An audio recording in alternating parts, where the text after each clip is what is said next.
We are visiting now with the Nebraska FFA State Secretary. She hails from the Waverly FFA chapter. Her name is Emelia Rourke.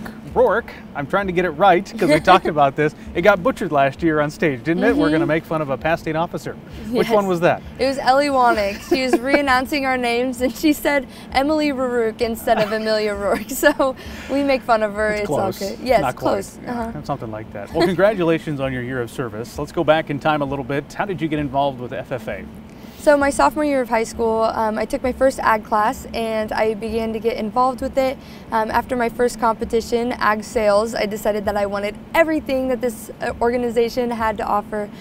So I started to get more involved, running for chapter office, and then I had some great people at home that really encouraged me to apply for state office, and now we're here at state convention a year later. You have a relatively large FFA chapter there at Waverly. We were talking earlier with your teammate who hails from the Mullen FFA chapter. What's it been like comparing notes, I guess, about your FFA background with your teammates? Yeah, with Faith, she's had a lot of ag teacher retention problems, and so I've had Mrs. Spath by my side the entire time, so that's just amazing. I'm so fortunate to have such a great ag teacher, but a lot of peers that also want to be involved, and then also not too far away from Lincoln, so everybody gets excited for state convention because it's not too much of a hassle to make the 20-minute drive to Pinnacle Bank Arena. So there are 7 state officers total. 5 of them serve as state vice presidents, yourself as state secretary, as well as a state president.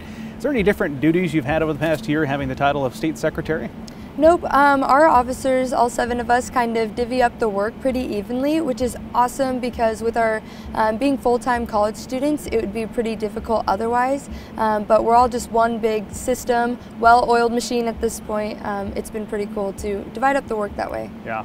One thing I don't know if all of our viewers recognize is the fact that you all are enrolled as full-time college students. What are some of the challenges you've had to face because of that over the past year? Yeah, so we try to take a minimal amount of credit hours just so we can keep it manageable. A lot of online classes really help that go a lot smoother. The university is really helpful in providing online classes and making our schedules manageable. Yeah. Well, let's talk about this convention. How much excitement was there building up to this moment? So much. We spent the last 7-ish weeks going on chapter visits, and so we got to see students every single day in their schools, and that was so exciting. Just really bringing the excitement for convention to build up during chapter visits to be able to bring that excitement here to Lincoln. Yeah. You will deliver your retiring address in session 4 just here in a few moments. What's that retiring address titled, and what's your message? It's called Take a Risk, and it's just about pushing past the fear of doing new things and really just taking that leap of faith, taking a risk, because you will be better because of it.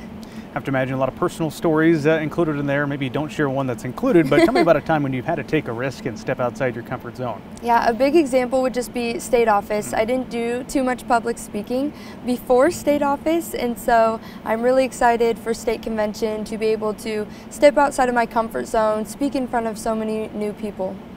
Tell me about your education path, where you're at now, and where you hope to be with a career someday. Yes, so I'm at UNL majoring in animal science with minors in beef scholars and angler entrepreneurship, and I hope to become a ruminant nutritionist. All right, got your sights set there. Yes. Yep.